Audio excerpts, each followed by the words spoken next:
नमस्कार दोस्तों, आज मैं मुंशी प्रेमचंद की एक और कहानी दो भाई लेके आई हूँ। तो चलिए शुरू करते हैं। जाड़ों के दिन थे। सुबह सूर्य की सुहानी सुनहरी धूप में कलावती अपने दोनों बेटों को जांघों पर बिठाकर दूध और रोटी खिलाती।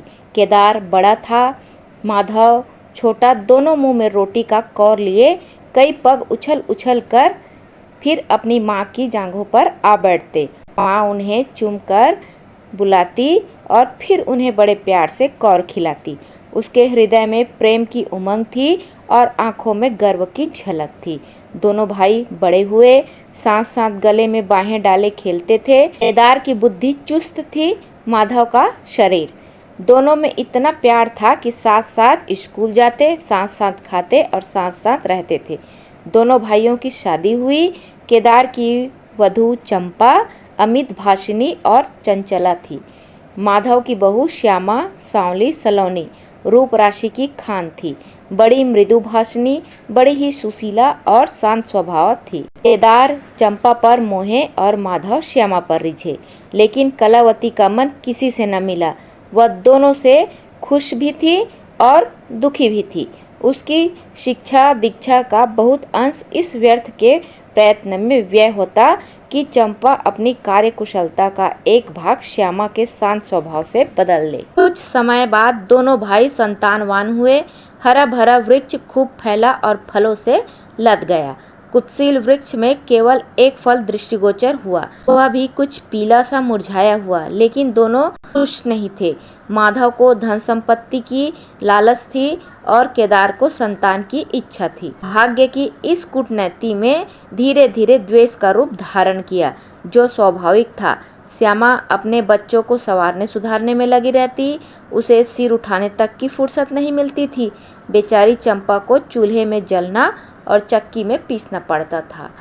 यह अनीति कभी कभी कटु शब्दों में निकल जाती। श्यामा सुनती, कुढ़ती और चुपचाप सह लेती, लेकिन उसकी यह सहनशीलता चंपा के क्रोध को शांत करने के बदले और बढ़ा देती थी। यहाँ तक कि प्याला लबालब भर गया। हिरन भागने की राह न पाकर शिकारी की तरफ लपका। चंपा और श्यामा समकोण बनाने वाली रेखाओं की भांति अलग हो गई। उस दिन एक ही घर में दो चूल्हे जले, परंतु भाइयों ने दाने की सूरत न देखी और कलावती पूरे दिन रोती बिलखती रही। धीरे धीरे कई साल बीत गए। दोनों भाई जो किसी समय एक ही पालथी पर बैठते थे, एक ही थाली में खाते थे और एक ही छाती से दूध पीते थे, उन्हें आज एक घर में एक गांव में रहना कठिन हो गया। लेकिन कुल की साख में बट्टा न लगे, इसलिए ईर्ष्या और द्वेष की धधकती हुई आग को राख के नीचे दबाने की व्यर्थ चेष्टा की जाती थी। उन दोनों में अब भातृस्नेह नहीं था, केवल भाई के नाम की लाज थी। माँ भी जीवित थी, लेकिन दोनों बेटों का दुश्मनी देखकर आंसू बहाया करती। दिल में प्रेम था, पर नेत्रों में अभिमान न था। कुसुम वही थी, लेकिन वह छटा नहीं थी।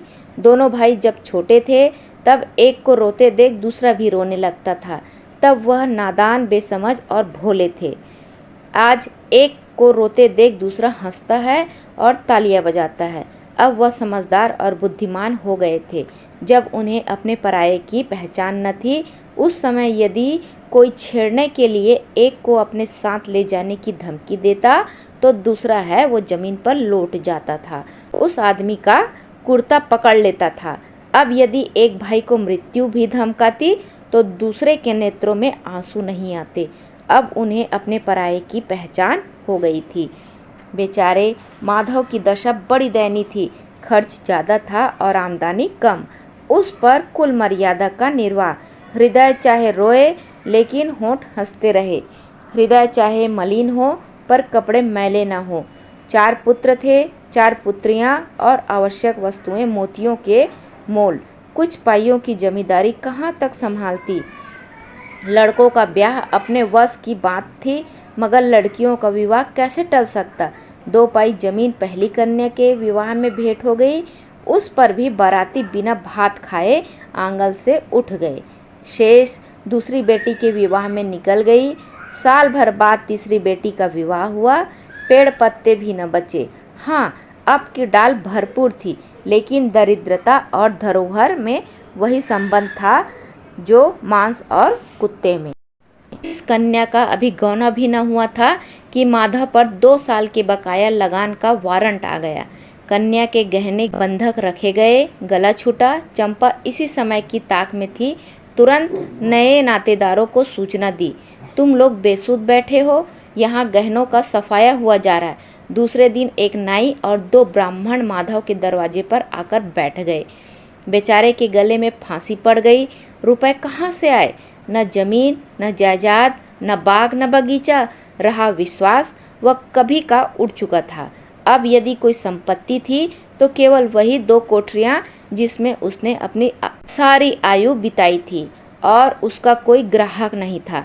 विलंब के कारण नाक कटी जा रही थी। विवश होकर वह केदार के पास आया और रोते हुए बोला, भैया इस समय मैं मुसीबत में हूँ, मेरी मदद करो। केदार बोला, माधव आजकल मैं बहुत तंग हूँ, भला मैं तुम्हारी क्या मदद करूँ? तभी चंपा अधिकार पूर्ण स्वर में बोली, अरे तो क्या इनके लिए भी तंग हो रहे हैं? अलग भोजन करने से क्या इज्जत अलग हो जाएगी? अपनी पत्नी की बात सुनकर केदार बोला, नहीं नहीं, मेरा यह प्रयोजन नहीं था। हाथ तंग है तो क्या, कोई न कोई प्रबंध किया ही जाएगा। चंपा ने माधव से पूछा, 5-20 के कुछ ऊपर पर गहने रखे थे ना? माधव बोला, हाँ, ब्याज सहित कोई 100 रुपये होते हैं। केदार रामायण पढ़ रहे थे, फिर पढ़ने में ही लग गए। तब चंपा ने तत्व की बातचीत शुरू की। रुपए तो बहुत हैं, हमारे पास होता तो कोई बात न थी, लेकिन हमें भी दूसरों से दिलाना पड़ेगा, और महाजन बिना कुछ लिखाए पढ़ाए रुपया देते नहीं। यह सुनकर माधव सोचने लगा, यदि मेरे पास कुछ लिखाने पढ़ाने को होता तो क्या और महाजन मर गए थे, तुम्हारे दरवाज़ा क्यों आता? यह सोचकर वह बोला, पढ़ने लिखने को मेरे पास है ही क्या, जो कुछ जगह जायदाद है वह यही घर है। चंपा और केदार ने एक दूसरे को मर्मभेदी नेत्रों से देखा और मन ही मन कहा, क्या आज सचमुच जीवन की प्यारी अभिलाषाएं पूरी होगी? लेकिन हृदय की यह उमंग मुंह तक आते आते गंभीर रूप धारण कर गई। चंपा बड़ी गंभीरता से बोली, घर पर तो कोई महाजन कदाचित ही रुपया दे, शहर हो तो कुछ किराया ही आवे, लेकिन गंवई में तो कोई सेत में रहने वाला भी नहीं, फिर साझे की चीज ठहरी। केदार डर गए कि कहीं चंपा की कठोरता से खेल बिगड़ न जाए। बोले, मेरी एक महाजन से जान पहचान है, वह कदाचित कहने सुनने में आ जाए। केदार की बात सुनकर चंपा ने उसकी युक्ति की सराहना करते हुए कहा, लेकिन 2-3-20 से अधिक मिलना कठिन है। केदार ने जान पर खेलकर कहा, अरे बहुत दबाने पर 4-20 हो जाएंगे, और क्या? इस बार चंपा ने तेज नजरों से केदार की ओर देखा और अनमने मन से बोली, महाजन ऐसे अंधे नहीं होते। अपने भाई भावज के इस गुप्त रहस्य को माधव अब कुछ कुछ समझने लगा था। वह आश्चर्यचकित था कि इन्हें इतनी बुद्धि कहाँ से मिल गई। बोला, और रुपए कहाँ से आएंगे? चंपा चिढ़ते हुए बोली, और रुपए के लिए और फिक्र करो, 125 रुपये इन 2 कोठरियों के इस जन्म के काई नहीं देगा। 4-20 चाहो तो एक महाजन से दिलवा दूं, पढ़ा लिखा कर। इन रहस्यमय बातों को सुनकर माधव को शंका होने लगी। वह भयभीत हो गया कि कहीं ये लोग मेरे साथ कोई गहरी चाल तो नहीं खेल रहे हैं। वह दृढ़ता के साथ अकड़ कर बोला, और कौन सी फिक्र करूं? गहने होते तो कहता लाओ रख दूं, यहाँ तो कच्चा सूत भी नहीं है। जब बदनाम हो ही गया हूँ तो क्या 10 के लिए, क्या 50 के लिए, दोनों एक ही बात है। अगर घर बेचकर मेरा नाम रह जाए तो यहाँ तक तो मंजूर है, लेकिन घर भी बेचूं और उस पर भी प्रतिष्ठा धूल में मिले, ऐसा मैं नहीं करूँगा। केवल नाम का ध्यान है, नहीं एक बार नहीं कर आऊँ तो मेरा कोई क्या कर लेगा। और सच पूछो तो मुझे अपने नाम की कोई चिंता नहीं। मुझे कौन जानता है, संसार तो भैया पर ही हंसेगा। माधव के मुंह से ऐसी बात सुनकर केदार का मुंह सूख गया और चंपा भी चकरा गई। वह अपने आप को बड़ी चतुर वाक्य निपुण रमणी समझ रही थी। उसे माधव जैसे गंवार से ऐसी दृढ़ता की आशा नहीं थी। उसने माधव की ओर आदर की दृष्टि से देखा और बोली, लालू, तुम कभी कभी बच्चों जैसी बातें करते हो। भला इस झोपड़ी पर कौन 100 रुपये निकाल कर देगा? तुम 125 के बदले 100 ही दिलाओ। मैं आज ही अपना हिस्सा बेचती हूँ, उतना ही मेरा भी तो है। घर पर तो तुम्हें वही 4-20 मिलेंगे। हाँ, और रुपयों का प्रबंध हम आप कर देंगे। इज्जत हमारी तुम्हारी एक ही है, वह न जाने पाएगी। वह रुपया अलग खाते में चढ़ा लिया जाएगा। माधव की इच्छाएं पूरी हुई, उसने मैदान मार लिया। वह सोचने लगा, मुझे तो रुपयों से काम है, चाहे 1 नहीं 10 खाते चढ़ा लो। रहा मकान, वह जीते जी नहीं छोड़ने का। यह सोचकर वह प्रसन्न होकर वहाँ से चला गया।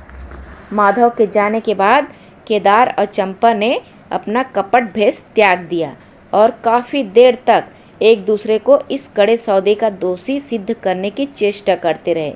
फिर अंत में मन को इस तरह संतोष दिया कि भोजन बहुत मधुर नहीं, लेकिन भर कठौत तो है। रहा घर, तो देखेंगे कि श्यामा रानी इस घर में कैसे राज करती है। केदार के दरवाजे पर 2 बैल खड़े हैं। इनमें कितनी संघ शक्ति, कितनी मित्रता और कितना प्रेम है। दोनों एक ही जुए में चलते हैं, बस इनमें इतना ही नाता है। लेकिन अभी कुछ दिन पहले जब इनमें से एक चंपा के मैके मंगनी गया था, तो दूसरे ने 3 दिन तक याद में मुंह नहीं डाला। किंतु शोक, एक गोद के खेले भाई, एक छाती से दूध पीने वाले आज इतने बेगाने हो रहे हैं कि एक घर में रहना भी नहीं चाहते। सुबह का समय था। केदार के द्वार पर गांव के मुखिया और नंबरदार पहुँचे। मुंशी दाता दयाल चारपाई पर बैठकर रेहन का मसवीदा तैयार करने लगे। वे बार बार कलम बनाते और बार बार खत रखते, लेकिन खत की शान न सुधरती थी। केदार का मुखारविंद विकसित था और चंपा फूली नहीं समाती थी। माधव का चेहरा है वो कुम्हलाया हुआ था। तभी मुखिया ने कहा, भाई ऐसा हित न भाई ऐसा शत्रु। केदार ने छोटे भाई की लाज रख ली। फिर नंबरदार ने अनुमोदन किया, भाई हो तो ऐसा हो। मुख्तार ने कहा, भाई पूतों का यही काम है। दाता दयाल ने पूछा, रेहन लिखने वाले का नाम? बड़े भाई ने कहा, माधव वल्द शिवदत्त। और लिखाने वाले ने कहा, केदार वल्द शिवदत्त। माधव ने बड़े भाई की ओर आश्चर्यचकित से देखा। उसकी आंखें डबडबाई। केदार उसकी ओर देख न सका। नंबरदार, मुखिया और मुख्तियार भी विस्मित हुए। क्या केदार खुद ही रुपया दे रहा है? बातचीत तो किसी साहूकार की थी। जब घर में ही रुपया मौजूद है तो इस रहनामे की आवश्यकता ही क्या थी? भाई भाई में इतना अविश्वास! अरे राम राम, क्या माधव 80 रुपये का भी महंगा है?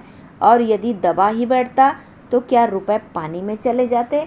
सभी की आंखें सैन्य द्वारा परस्पर बातें करने लगी, मानो आश्चर्य की अथाह नदी में नौकाएं डगमगाने लगी। श्यामा दरवाजे की चौखट पर खड़ी थी। वह हमेशा केदार की प्रतिष्ठा करती थी, लेकिन आज केवल लोक रीति ने उसे अपने जेठ को आड़े हाथों लेने से रोका। बूढ़ी अम्मा ने जब यह सुना तो सूखी नदी उमड़ आई। उसने एक बार आसमान की ओर देखा और माथा पीटने लगी। अब उसे उस दिन की याद आई जब ऐसा ही सुहावना सुनहरा सुबह था। 2 प्यारे प्यारे बच्चे उसकी गोद में बैठे हुए उछल कूद कर दूध रोटी खाते थे।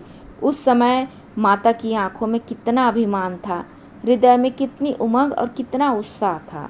किंतु आज, ओह, आज आंखों में लज्जा और हृदय में शोक संताप। उसने धरती की ओर देखा और करुण स्वर में बोली, हे प्रभु, क्या ऐसे पुत्रों को ही मेरी कोख में जन्म लेना था?